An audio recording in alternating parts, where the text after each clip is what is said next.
আপনার মা কিভাবে এমন একটা মেয়েকে বাড়ির বউ বউ করে আনলো? হ্যাঁ, ডিভোর্সের ব্যাপারটাই বা কিভাবে সবাই এত সহজ করে নিচ্ছে? কারোর কোনো ভাবান্তর নেই কেন? দুষ্টু আচমকা আক্রমণে প্রচ্ছদ থমকে গেল, চমকে গেল, অপ্রস্তুত হয়ে গেল। দিশেহারা চঞ্চল নয়নি এদিক ওদিক তাকিয়ে সময় নিয়ে উত্তর দিল। বিয়ের আগে তুমি পালালে কিংবা বিয়ে ভেঙে আমরা চলে গেলে সবার রেপুটেশন নষ্ট হতো। আমার মা চাইনি তোমার মা দ্বিতীয়বার এমন আঘাত পাক। এখন নষ্ট হবে না? 3 মাস পর যখন সোসাইটির সবাই জানবে আমরা 3 মাসের বর বউ পুতুল খেলা খেলেছি, তখন এই রেপুটেশন কোথায় যাবে? প্রচ্ছদ বারান্দা থেকে চলে যাওয়ার উদ্দেশ্যে কদম বাড়ালো, বলল। আমার কাজ আছে, বাইরে যেতে হবে আমার। দুষ্টু দৌড়ে গিয়ে খপ করে প্রচ্ছদের হাত টেনে ধরল। প্রচ্ছদ একবার হাতের বাঁধনের দিকে তাকিয়ে আবার দুষ্টুর মুখের দিকে তাকালো। দুষ্টুর গলা করুণ শোনা গেল। বলুন না, কেন বিয়ে করেছেন আমাকে? প্রতিশোধ নিতে? Is this a revenge game? প্রচ্ছদ অবজ্ঞায় হাসল, ঘাড় ঘুরিয়ে ভ্রু উপরে তুলে নরম কণ্ঠে বলল।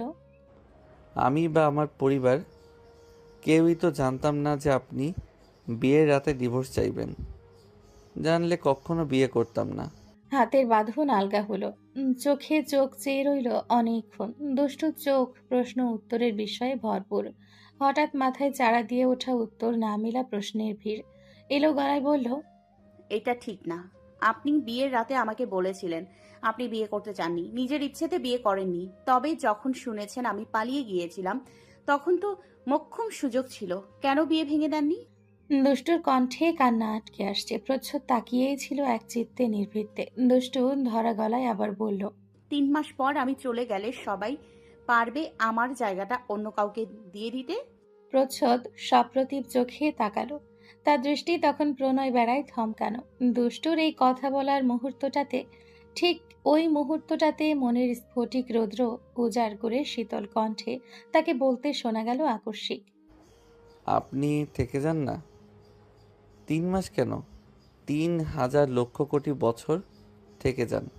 এই পবিত্র গৃহবনে আমার অন্তর ইন্দ্রিয় চিত্তের স্থান শুধু আপনার সম্পদ হবে। আপনি হবেন সেই চিত্তের অভিনিবেশ, অন্তর্বর্তী সন্ধানী। থেকে যান। দুষ্টু চমক দৃষ্টিতে তাকিয়ে থাকলো কিছু মুহূর্ত। তার মনে হলো পৃথিবীতে এত সুন্দর বর্ণের, শব্দে, বাক্যের কথা হতেই পারে না। এই এত সুন্দর বাণীতে আপনি শব্দটাও খুব সুন্দর করে মিশে গেছে, মিলে গেছে। কথার যথাযথ মনোরঞ্জন অর্থ বহন করছে। দুষ্টু তাকিয়ে থাকা কালেই প্রচ্ছদ ঠোঁটের কোলে বাঁকা হাসি ঝুলিয়ে বলল। কিন্তু আফসোস, আপনি থাকবেন না। আপনার স্থান সেই চিত্তের যোগ্য নয়। কথাটা বলে প্রচ্ছদ চোখের পলকে শব্দ তুলে হেঁটে চলে গেল। মনের গোপনী সিন্ধুকের কথা বলতে গিয়েও বলা হলো না গোপনী কোনো এক রানীর কথা। ওই পেলব রঙের নীল আলো আর চাঁদের আলোয় মাখামাখি বারান্দাটাতে রেলিং ধরে ধপ করে বসে পড়ল দুষ্ট। ওর প্রশ্নের একটা জবাবও দিয়ে গেল না প্রচ্ছদ, উল্টো ওকে দোষী সাব্যস্ত করে গেল। তখন প্রায় মধ্যরাত, কার্তিক মাসের 2 তারিখ। অন্ধকার কুয়াশা নিবিড় জাল, গাছেরা দোলুল্যমান, বাদুর পাখা ঝাপটাচ্ছে, ধ্বনি প্রতিধ্বনি হচ্ছে। পিচ ঢালা রাস্তায় হালকা হলুদ ফ্লোরোসেন্টের আলোয় পাতারা নকশা আঁকছে। প্রযুক্ত জেগেছিল, পরীক্ষার খাতা দেখছিল। বেসুরো গলায় ফোনটা তখনই বেজে উঠল। নাম্বারটা দেখে ব্যস্ততার সহিত বিরক্তে কপাল কুঁচকে এলো। সন্ধে থেকে এ পর্যন্ত 3 বার কল রিসিভ করা হয়েছে। রিসিভ করার পর হ্যালো হ্যালো বলে মুখের ফেনা তোলা হলেও ওপাশ থেকে নো রেসপন্স। অবশেষে হ্যালো নিশ্চুপ খেলা শেষে তুমুল হাসির ঝঙ্কার তুলে ফোন কাটা হচ্ছে। বারংবার এভাবেই চলছে, যেন এটাই নিয়ম। ইচ্ছাকৃতভাবেই যে এই হাস্যরসাত্মক পরিস্থিতি সৃষ্টি করা হচ্ছে তা বুঝতে প্রযুক্তর বাকি নেই। চশমাটা খুলে হাতে নিয়ে এবার ফোন ধরতেই তার নিত্যকার কর্কশ গলায় বলে উঠল। আমি কিন্তু আপনাকে চিনে ফেলেছি। অযথা বিরক্ত না করে আসল নাম্বার থেকে ফোন দিন, তা না হলে কথা বলুন। ভূতের মতো প্রথমে চুপ থেকে তারপর রাক্ষসীর মতো খ্যাক খ্যাক করে হেসে উঠবেন না, এতে আমি ভয় পাই না। ওপাশ থেকে প্রায় সাথে সাথেই ফোন কাটা হলো। ভয় তটস্থ হয়ে বুকের মাঝে ফোন আড়াল করে দাঁড়িয়ে রইল। কানে লাগলো হৃৎপিণ্ড থেকে ভেসে আসা জোরসে ধুকপুক ধুকপুক শব্দ। এরপর দুজন দুজনার দিকে কিছুক্ষণ স্থির চোখে তাকিয়ে আবারও ঘর কাঁপিয়ে হেসে দিল। প্রযুক্ত অনেকক্ষণ বাদে সেলফোনটা হাতে নিয়ে কল লিস্টে ঢুকলো। এরপর খানিকটা শঙ্কিত মনেই ফোন লাগালো অপর নাম্বারটিতে। এস্তো হাতে ফোন দিয়ে কানে ধরলো। অপর পাশ থেকে প্রথমবারেই ধরা হলো না। প্রযুক্ত স্মিত হাসলো। মিনিট কতক পর ভদ্রতার খাতিরে আর খানিকটা উসখুস মনকে শান্ত করতে আরেকবার ফোন লাগালো। এবার রিং হওয়ার সাথে সাথেই ধরে ফেলল। ঘুম জড়ানো কণ্ঠ নিয়ে কেউ বলল। হ্যালো, আসসালামু আলাইকুম। প্রযুক্ত দীর্ঘ এক শ্বাস ছাড়ে। আসসালামু আলাইকুম। ওয়ালাইকুম আসসালাম। কে বলছেন? এতক্ষণ যাকে আপনি ডিস্টার্ব করেছিলেন? সরি। প্রযুক্ত খাটের হেডবোর্ডে বালিশ ঠেসে দিয়ে হেলান দিয়ে বসল। ঈশাতে হেসে বলল। আমি জানি আপনি অভিনয় খুব ভালো জানেন। বলুন, কি সমস্যা? এবার কি সিম হারিয়ে গিয়েছে, যার কারণে অন্য নাম্বার থেকে ফোন? শ্রেয়সী যেন শোয়া থেকে উঠে বসে হাই তুলল দু একবার। ঘুম জড়ানো ভাব কাটাতে কাটাতে ফোন নাম্বার চেক করলো। অতঃপর মনে পড়ে গিয়েছে এই অভিমতের ন্যায় বলল। ও আপনি ডিম কিনতে গিয়ে যার সাথে অপ্রত্যাশিত দেখা? প্রযুক্ত হাসল। আশাজানিত হওয়ার ভান ধরে বলল। ও মাই গড, রিকগনাইজড। হাউএভার। শ্রেয়সী এক হাত দিয়ে চুল পেছনে ঠেলে দিল। কিছু পুরুষকে অনিচ্ছায় মনে রাখতে হয়। এইবার বলুন, how can I help you? শ্রেয়সীর এই কথা শুনে প্রযুক্ত জোরে জোরে হাসল। শ্রেয়সী ভ্রু বাঁকালো। প্রযুক্ত বলল। আপাতত বারবার ফোন দিয়ে কিছু না বলে কেটে দিয়ে বিরক্ত করা বন্ধ করুন প্লিজ। আমি কাজ করছি, বেশি না, 2 দিন পর আবার এই নিয়ম স্টার্ট করতে পারেন। শ্রেয়সীর তীক্ষ্ণ নাসিকা ফুলে উঠল। চিকন ঠোঁটজোড়া বেঁকে গেল ভাঙানোতে। প্রযুক্ত মুচকি হেসে জিজ্ঞেস করল। আপনারা কয় ভাই বোন? আমতা আমতা করে শ্রেয়সী উত্তর দিল। 2 বোন। ও, এর জন্যই ফোন কাটার আগ মুহূর্তে 2 রাক্ষসীর হাসির সুর শোনা যাচ্ছে। শ্রেয়সী মুখ ফুলিয়ে চোখ জোড়া ছোট ছোট করে ফেলল। প্রযুক্ত জিজ্ঞেস করল। আপনার বোন কি এখনো আপনার সাথে? জি। কি নাম তার? শ্রেয়া। ছোট বোন? জি। বিচ্চু? একটু দেওয়া যাবে? শ্রেয়সী শ্রেয়ার দিকে তাকিয়ে ফোন এগিয়ে দিল গাল ফুলিয়ে। শ্রেয়া ফোনে কান লাগিয়ে এতক্ষণ সবই শুনেছে। ইতস্তত করে ফোন হাতে নিয়ে আমতা আমতা করে চোখ মুখ খিচে বলল। হ্যালো। হ্যাঁ শ্রেয়া, কেমন আছো? শোনো, এরপর যখনই ফোন দিবে অন্তত দোলা ভাই হলেও একটা ডাক দিবে, হ্যাঁ? আর ওই বারবার ফোন দিয়ে কথা না বলে কেটে দিচ্ছ, খামোখো তোমার বোনের ফোনের টাকা নষ্ট হচ্ছে। দুলা ভাই এই একটা ওয়ার্ড টান দিয়ে লম্বা করে 3 মিনিট লাগিয়ে বলবে, ওকে? অ্যাটলিস্ট ফোনের টাকাটা উসুল হবে। আর ওই আমারও আত্মা শান্তি পাবে। বিয়ের আগে শালি পাওয়া তো ভাগ্যের ব্যাপার, কজনের হয় এমন ভাগ্য। শ্রেয়া শ্রেয়সীর সাথে হিস হিস করে হাসল। এরপর গলা পরিষ্কার করে বলল। আপনি তো দেখি এক ধাপ এগিয়ে আমার বোনকে বউ বানিয়ে ফেলেছেন। প্রযুক্ত হেসে মাথা দুলিয়ে বলল। তা তো বলিনি একবারও। তোমার বোনের সাথে পরিচয় হয়েছে 2 দিন কেবল, এত তাড়াতাড়ি বউয়ের আসনে বসাবো না। মাস্টার মশাইরা দাদা সর্বদা পরীক্ষা নিতে ভালোবাসে। তারা খাতায় ছাত্রীর মার্কস দেখে কোয়ালিটি নির্বাচন করে, বুঝলে? বাই দা ওয়ে, কিসে পড়ো তুমি? Inter second year. এসব বাদ দিয়ে ভালো করে পড়ো, বুঝলে শালি? দিলেন তবে গালি। প্রযুক্ত সহজরে হেসে উঠল। তোমার বোনকে দাও। শ্রেয়সী কাঁপা কাঁপা হাতে ফোনটা নিয়ে একদমই বলে ফেলল। দেখুন মিস্টার, আমি আপনাকে ফোন দেইনি। আর আমার বোনকে শালি বলে ডাকবেন না। আর দ্বিতীয় কোনো বোন নেই। শেষের কথাটা খুব টানা মেরে বলল শ্রেয়সী। প্রযুক্ত মাথা ঝাঁকিয়ে হাসল। বলল। আচ্ছা ফোন দেননি, কিন্তু যদি দেন তবে, আচ্ছা ফোন দেননি কিন্তু যদি দেন তবে প্লিজ পরিচয়টা দিবেন। অপরিচিত নম্বর চিনতে কষ্ট হয়, ভূতের মতো চুপ করে থাকলে তো আরও। আবার? Okay fine, good night. Bad night. Phone রাখতে নিয়েও প্রযুক্ত রাখল না। শরীর শিরশির করা কণ্ঠে ঠান্ডা আমেজে শুধালো। আপনি কি আমায় কিছু বলতে চান? দুরু দুরু বুক, ধুমধাম শব্দ, সমুদ্রের ঢেউয়ের ন্যায় প্রবল গর্জনে আছড়ে পড়ছে হৃদয় মাঝারে। সেই ঢেউয়ে ভাসছে ভাসছে এই প্রথমবার শ্রেয়সী। শ্রেয়ার কাঁচা মাথা থেকে ভেসে আসা সস্তা মজা করার বুদ্ধিটা শ্রেয়সীকে পীড়া দিচ্ছে এই মুহূর্তে ব্যাপক পরিসরে। যন্ত্রণা, লজ্জা, ভয়, ভীতি, সংশয় সকল অনুভূতি একত্রে আঁকড়ে ধরতে সে মূর্ছা গেল। উৎকণ্ঠিত কণ্ঠে কিছু বলতে ধরতেও থেমে গিয়ে এলোমেলো নিবৃত্ত কণ্ঠে বলে উঠল, না, কিছু না, কিচ্ছু বলার নেই, ভালো থাকবেন। রংচটা দোতলা বাড়িটার আশেপাশে আগাছায় ভরপুর। বাড়ির দেওয়ালে সবুজ কালো শ্যাওলা, ছাদ ঘরের টিনের চাল বেয়ে টিপটিপ করে পড়া টাঙ্কির পানি, বারান্দা বেয়ে অনুমতিবিহীন ঘরে ঢুকছে বেলির সুঘ্রাণ। এবাড়ির চারিপাশে অপ্রয়োজনীয় গাছগাছালির মধ্যে শিউলি ফুলের লম্বাটে দেহটা মাথা উঁচু করে দাঁড়িয়ে আছে মধ্যমণি বেশে, ছড়াচ্ছে সুগন্ধ। চাঁদের নরম আলো দৃশ্যমান তার সাদা গা। এমতা অবস্থায় হাতের মুঠো ভর্তি করে শিউলি ফুল নিয়ে নুসরাত ছুটল নিচতলায়। রাত বাড়ছে, বেলি ফুলের ঘ্রাণ করা হচ্ছে। বারান্দার দুয়ারে পা ভাঁজ করে বসে ফোনের স্ক্রিনে স্লাইড শো চলছে প্রিয়সীর ছবি।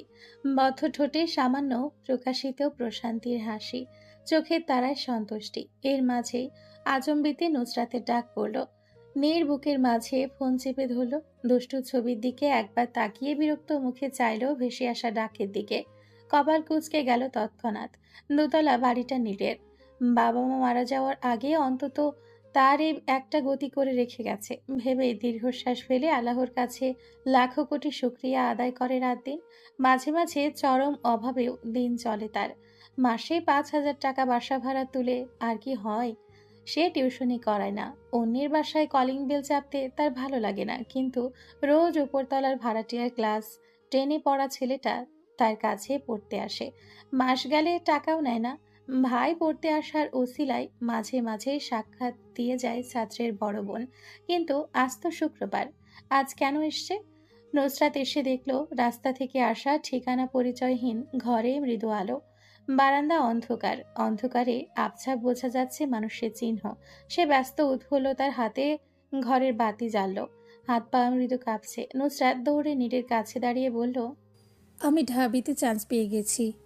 তার আমোদিত কণ্ঠস্বর, খুশিতে ঝুমুর ঝুমুর। ছোট্ট মেয়েটার উল্লাসে উচ্ছ্বাসিত হলো নীরও। ঠোঁট প্রসারিত করে হেসে হাত বাড়িয়ে দিয়ে বলল, কংগ্রেচুলেশন।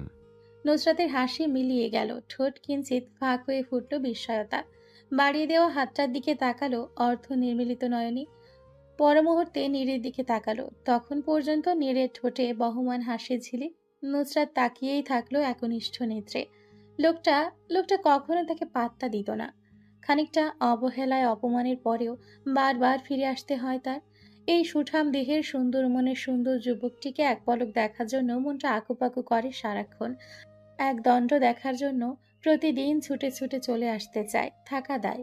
লোকটা কি বুঝে তাকে এক ঝলক দেখার জন্যই ছোট ভাইটাকে তার কাছে পড়তে দেওয়া? পাত্তা না পাওয়া সত্ত্বেও প্রতিটি দিন তার কাছে এসে কিছুটা সময় অযথা বকবক করে মন প্রাণ ভরে তাকে দেখে চলে যাওয়া। বুঝে না সে, অবুঝ যুবক বুঝি। নুসরাত খপ করে হাতটা ধরল। তৎক্ষণাৎ যেন তার শরীরে বিদ্যুৎ খেলে গেল। শক লাগলো। অসীম খুশি বয়ে গেল চিত্ততরে। এতটা খুশি যে বাইরে প্রকাশ হচ্ছে না। নুসরাত পারছে না বোঝাতে। আপনিও তো ঢাবিতে পড়েছেন। নীর মাথা নাড়ালো। তার মনটা ভালো আছে। পুচকি মেয়েটার খুশির খবরে আরো খানিকটা ভালো হয়ে গেল। বলল, হ্যাঁ। নীর হাত নরম করলো। বাঁধন আলগা হতেই নুসরাত হাত ছেড়ে দিল। বলল, এখন কি করছেন আপনি? চাকরি খুঁজি। ওহ, এরপর নিশ্চুপতার ধূম্রজাল। তার কিছুক্ষণ পর নিবিড় নিরাপত্তা জাল ছিঁড়ে ভেসে এলো একটি শব্দ, ধরুন। নীর তাকালো। পুচকে হাতের মুঠো ভর্তি শিউলি ফুল বাড়িয়ে দেওয়া হয়েছে তার পানে। পুচকে মেয়েটার ঠোঁটে রমরমা হাসি, ঠোঁটের মাঝে 2 ইঞ্চি ফাঁক। খুব করে হাসছে সে আজ। কিন্তু নীরের হাসি কোথাও একটা হাওয়ায় মিলিয়ে গেল। কর্পূরের ন্যায় উবে গেল যখনই তাজা শিউলি ফুলগুলো অতি যত্নে বাড়িয়ে দেওয়া হলো তার দিকে। এই বয়সী মেয়েদের সময়টা খারাপ। অজ্ঞাত আশা দিয়ে খুশি নিরাশ করতে পারবে না। নীর ফুলগুলো নিল না। ঈষৎ হেসে মুহূর্তটাকে উড়িয়ে দেওয়ার চেষ্টা করলো। সে বুঝলো না এই বয়সে ঠিক এই খারাপ সময়টাতে ফুলগুলো গ্রহণ না করায় মেয়েটার ঠোঁটের এতক্ষণের হাসির বদলে ফুটল লজ্জা, চোখের চিকচিক কোনা, বুকের মাঝে বেদনা ঝড়। একটু কি নেওয়া যেত না ফুলগুলো? নাই বা নিল, ছুঁয়ে দেখতো একটু। ক্ষীণ কুয়াশার পর্দা ভেদ করে আলতো রোদ্দুর, পাতায় পাতায় সকালের আলোড়ন। ঝকঝকে মন্থর পরিষ্কার উষার উত্তরে জানালার ধারে বসা দাঁড় কাকটি অবাক পানে তাকিয়ে। হকবাড়ির দোতলার ডান পাশের ঘরের পর্দা গোটানো, বিছানা টান টান পরিষ্কার পরিচ্ছন্ন, বারান্দায় কাপড় নাড়ার দড়ি শূন্য, টেবিলের ওপর বইগুলো সুনির্দিষ্টভাবে বিন্যস্ত, আলমারির একটা পাল্লা খোলা, ক্ষণে ক্ষণে কাপড় টান টান করে ভাঁজ করে নিবদ্ধ করা হচ্ছে তাতে। পরিপাটি ঘরেতে এক বিন্দু পরিমাণ ময়লা নেই, সাদা মেঝে ঝকঝকে তকতকে। দুষ্টুকে এই মুহূর্তে দেখা যাচ্ছে ভঙ্গুর প্রভাতে এলোমেলো চুলে কাপড় ভাঁজ করতে। বাপের বাড়ি যাওয়ার অনুমতি প্রদান করা হয়েছে। কাল সারা রাত প্রচ্ছদ ঘরে ফিরেনি। ভোরের দিকে ফিরতেই বলল, সকাল সকাল তৈরি থাকবে। 2 দিন থাকার পারমিশন অ্যাকসেপ্টেড। যাওয়ার আগে ঘর পরিপাটি করে গুছিয়ে রেখে যাবে। হুকুম জারি। দুষ্টুর চোখ মুখ কুঁচকে গেল। ওয়াশরুমের দরজায় খট করে শব্দ হলো। শেষ কাপড়টা ভাঁজ করে রাখতে রাখতে সে পেছন ফিরে চাইল। প্রচ্ছদ মৃদু আদর্শিত হেসে খাটে বসল। দুষ্টু আলমারির পাল্লা লাগাতে লাগাতে খ্যাক করে উঠল। প্রচ্ছদ চমকে অর্ধ বসে শটান দাঁড়িয়ে পড়ল। বিছানায় বসেছেন কেন? উঠুন জলদি, ঘর গোছাতে কষ্ট হয়। এত বড় হাতির শরীর নিয়ে বসে তো চাদরে ভাঁজ ফেলে দিলেন। প্রচ্ছদ বিস্ময় নিয়ে বলল, আমি বসলে বিছানায় কখনোই ভাঁজ পড়ে না। আমি অধিক সচেতন ঘরওয়ালা এবং অত্যাধিক গোছানো। দুষ্টু বিড়বিড় করে বলল, নিজের ঢোল নিজে পিটায়। জি না, নিজে পিটাই না। তুমি দেখো যেভাবে ঘর গুছিয়ে যাচ্ছ, 2 দিন পর এসে সেভাবেই পাবে। দুষ্টুর হাত জোড়া দৈবাত্য থমকে গেল। আচম্বিতে সে বলে বসল, আর যদি না আসি? প্রচ্ছদ মাথা মুছছিল। দুষ্টুর অতর্কিত প্রশ্নে থেমে গেল তার হাত জোড়াও। পেলব স্থির নয়নে তাকিয়ে থাকলো ক্ষণকাল। এরপর আবারও তুমুল বেগে মাথা মুছতে মুছতে উত্তর এলো, তোমার ইচ্ছে? আপনি যাবেন না? যাব থাকবেন না? না। কেন? আমি কোথাও গিয়ে কমফোর্টেবল ফিল করি না। না যাওয়াটাই ভালো। 2 দিন পূর্বের নিয়মে চলবে আমার জীবনযাপন। বলেই দুষ্টু উল্লাসে নীরকে ফোন দিয়ে বারান্দার দিকে পা বাড়ালো। এরপর ঘন্টা খানিকের ন্যায় চলবে তাদের কথোপকথন। সেসব কথার দু একটা শব্দ ইচ্ছে বশত কানে এসে লাগবে প্রচ্ছদের। প্রায় সময় তাও লাগে না। নিশ্চুপতার ভিড় জমে মস্তিষ্কের ভেতর। ভিড়ে ভিড়ে দ্বন্দ্ব লেগে ছিন্ন ভিন্ন করবে প্রচ্ছদের অন্তর্কুল। হঠাৎ ভেসে এলো দুষ্টুর প্রাণোচ্ছল কণ্ঠধ্বনি। প্রচ্ছদের কানটা পড়ে রইল ওদিকে। আচ্ছা, ছেলেটার কণ্ঠ বুঝি এত সুন্দর, যা শোনা মাত্রই দুষ্টু উল্লাসে ভাসে। নাম কি তার? আচ্ছা, প্রচ্ছদের বিন্দুমাত্র অস্তিত্ব উপস্থিতি কি দমায় না মেয়েটাকে? নিঃশ্বাসে অস্বস্তি সৃষ্টি করে না? মনের মধ্যে কুণ্ঠিত বোধ জাগ্রত হয় না? সব ভালোবাসায় টান থাকা কি এতটা জরুরি? কিছু ভালোবাসা কি বুঝে তারা মাঝে মাঝে দুঃখ বয়ে আনে, মন ভাঙে, সম্পর্ক ভাঙে, পবিত্র হয়েও পবিত্রতা বিনষ্ট করে? ইস, কেন মা ওকে স্টেশন থেকে ধরে নিয়ে এসেছিল? কেনই বা আমি ওকে বিয়ে করেছিলাম? রান্নাঘরে খুটুর মুটুর আওয়াজ। দুষ্টু পা বাড়ালো সেদিকে। বেলা 7:30টায় এখনো কারোর দরজার খিল খুলেনি। এত সকালে ইরাকে রান্নাঘরে দেখে দুষ্টু আস্তে করে ওর পেছনে গিয়ে দাঁড়ালো। ইরা পেছন ফিরে তাকাতেই ভয়ে বুকে থুথু দিয়ে সৌজন্য হেসে বলল, কি অবস্থা? এত সকালের বাড়ি যাওয়ার জন্য তৈরি? ইরার প্রাণবন্ততা কণ্ঠস্বর শুনে মনে হলো এর আগে কতই না কথা হয়েছে দুষ্টুর সাথে। দুষ্টু ক্ষণ সময় তাকিয়ে থাকলো ইরার ফর্সা টসটসে আননে, আদুরে মায়া।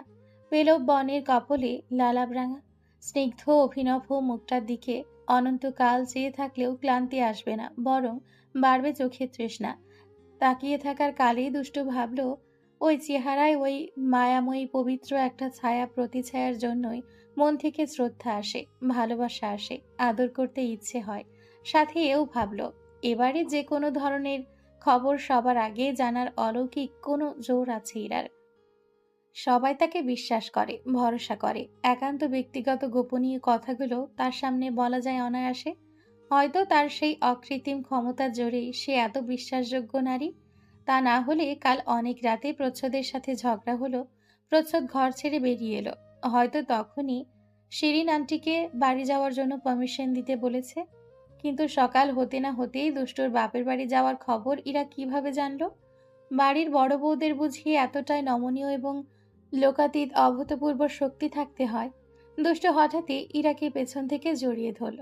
আচম্বিতে এহেন বার্তাহীন আবেগে ইরা বিস্মিত হলো। এক হাত দিয়ে দুষ্টু থুতনি ধরে অতি প্রীতিস্বরে বলল। কি হলো? দুষ্টু মাথা নেড়ে বলে, কিছু না। ইরা মুচকি হাসল।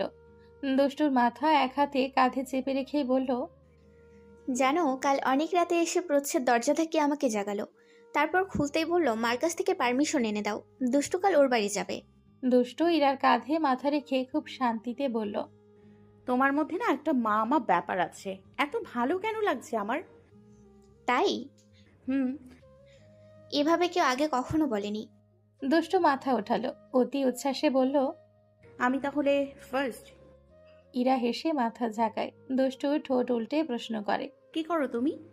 তোমার না রান্নাঘরে আসা বারণ? তোমার ভাইয়ার প্রেশার উঠেছে, তাই তেঁতুলের শরবত বানাই। ও আচ্ছা, তুমি আমার বিয়েতে যাওনি? না, সময় পাইনি। বাড়িতে সবকিছু গোছগাছ করতে হয়েছে। মা বাড়িতে ছিল না, কিন্তু নীরা গিয়েছিল। বাদ দাও ওর কথা। কেন? এমনি। ইরা একবার তাকিয়ে হাসল। দুষ্টুর পাশে দাঁড়িয়ে ওর মাথায় চুল ঠিক করে দিতে দিতে বলল, পড়াশোনা তো শেষ, এবার কি করার ইচ্ছে? দুষ্টু তাকের সাথে হেলান দিয়ে দাঁড়িয়ে চোখ উল্টে ভাবল, বলল, বিসিএস এর ভাইভার জন্য অপেক্ষা করছি। সামনের মাসে পরীক্ষা। I want to be a magistrate. Ira আঁতকে উঠল। এবারে বউরা চাকরি বাকরি করে না, মায়ের সব পছন্দ করে না। দুষ্টু তুচ্ছ তাচ্ছিলের ন্যায় হেসে বলে, আমাকে না করবে না, আমি তো তোমাদের বাড়ির পার্মানেন্ট বউ না। ইরা অপ্রদীপ নয়নে তাকালো। প্রচ্ছদের ডাক পড়ল। দুষ্টু বিরক্তি গলায় বলল, আচ্ছা, এ বাড়ির সবাই কখন ঘুম থেকে ওঠে? সবাই ফজর নামাজ পড়ে জেগেই থাকে, কিন্তু ঘরের দোর খুলে 8টার দিকে। শুধু টিয়ানিরা বেলা পর্যন্ত ঘুমোয়। প্রচ্ছদে দ্বিতীয় দফায় হাঁকানি ভেসে এলো। দুষ্টু তিক্ততা নিয়ে চোখ পাকিয়ে ঘরের দিকে তাকালো। তেঁতুলের শরবত গ্লাসে ঢালতে ঢালতে ইরা হেসে বলল, যাও। যাচ্ছি। শোনো, তুমি আমাকে তুই করে ডাকবে, ঠিক আছে? ইরা মৃদু হেসে বলল, ঠিক আছে। আর আমি তোমাকে সুন্দর ভাবি বলে ডাকবো। তোমাকে দেখলেই আমার আদর করতে ইচ্ছে করছে। ইরা অবাক হয়ে তাকালো। আশ্চর্যান্বিত দর্শনেন্দ্রিয় দিয়ে তাকিয়ে থাকার কালেই কানিসে মুক্ত ন্যায় বিন্দু বিন্দু পানি জমল। প্রথম প্রথম এ বাড়িতে তার বেশ কদর থাকলেও তা ক্রমেই কমে এলো বাচ্চা হয় না বলে। তার উপর ছোট জান ইরার আগে বাচ্চা হয়ে যাওয়ায় তার দাম তলায় এসে থেকেছিল সবার কাছে। কিন্তু সে বুঝে, আদতে তা তার মনের ভুল। সবাই তাকে ভালোবাসে, বিশ্বাস করে, কিন্তু কোথাও একটা ফাঁক রয়ে যায় নিজের কাছে। দুষ্টু ডাকলো নরম উদ্বেল কণ্ঠে বারংবার। ইরার ভালোবাসার মুক্ত খাতাটা পরিপূর্ণ স্বামীর ভালোবাসা দিয়ে। আজ এই স্ফটিক রোদ্দুরে প্রত্যুষে মানুষে ভর্তি হলেও নিস্তব্ধ বাড়িটায় বোধহয় নতুন কেউ সংযুক্ত হতে চাইছে, যে উচ্ছ্বাসী, অপরূপ, অত্যাদ্ভুত, প্রাণাবেগ, প্রাণবন্ত, চমৎকার একটি মেয়ে। তার উপমার আদ্যপান্ত নেই। সেই মেয়ের মোলায়েম ডাকে ইরার আত্মা ধক করে উঠল। বুক পিঠ ছেয়ে গেল অপ্রত্যাশিত ভালোবাসাময় ডাকে। মেয়েটা এত সুন্দর করে সুন্দরভাবে কেন ডাকলো? ইরার বুকের উথাল পাতাল ঢেউগুলো এবার সামাল দেবে কে? একটু পর যখন কান্না হয়ে গড়িয়ে পড়বে চোখ থেকে, মেয়েটা তো চলে যাবে বাপের বাড়ি। ওর চোখ দুটো মুছিয়ে দিবে কে? দুষ্টু প্রচ্ছদ বের হওয়ার পরপরই বাড়ি ছেড়ে বের হলো সাজিদ। বের হওয়ার আগ মুহূর্তে নীরা অগ্নি শর্মার ন্যায় নিত্যকার ন্যায় নিত্য অভিযোগ তুলল। আমি যখন বিয়ে করে এসেছিলাম তখন তো 7 দিনের আগে বাপের বাড়ি যেতে দেয়নি, আবার নিজের ছেলের বউকে তো ঠিকই যেতে দিল। সাজিদ ত্যক্ত বিরক্ত মুখে বলল, ও 3 মাস পরে ডিভোর্স নেবে, তুমিও কি তাই নিতে? নীরা নাক ফুলিয়ে বলল, গোষ্ঠী শুদ্ধ পেয়েছে এক বলি। রাস্তায় জ্যাম পড়ল। গাড়িতে বাড়ি মেরে সাজিদ বলল, সকালটাই শুরু হচ্ছে খারাপ দিয়ে। পাশেই হলিক্রস কলেজ। হলিক্রসে ড্রেস পরা একটা মেয়ে কলেজে ঢুকতে গিয়েও ঢুকলো না। যে পথ দিয়ে এসেছিল উল্টো ফিরে চলে গেল সে পথে।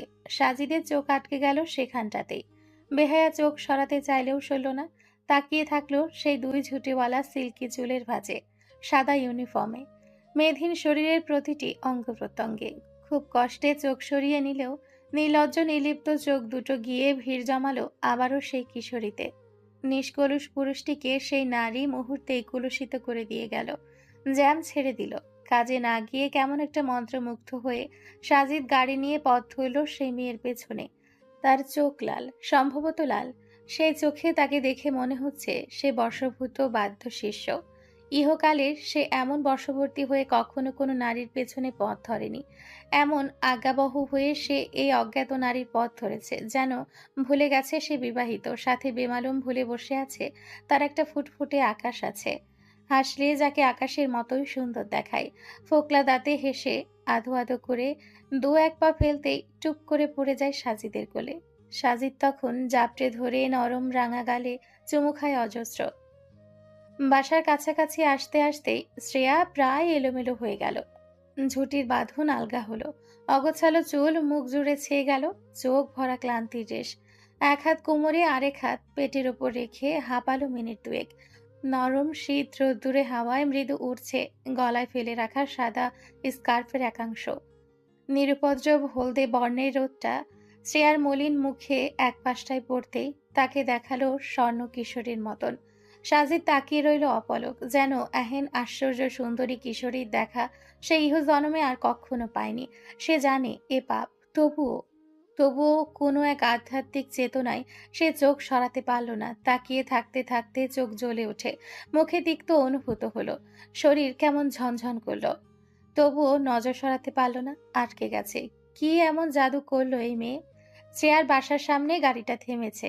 নীল বর্ণের গেট দিয়ে ঢুকতে গিয়ে শ্রেয়া একবার চোখ মুখ খিচে শরীর বাঁকিয়ে পেছনে ঝুঁকে ডান দিকে তাকালো।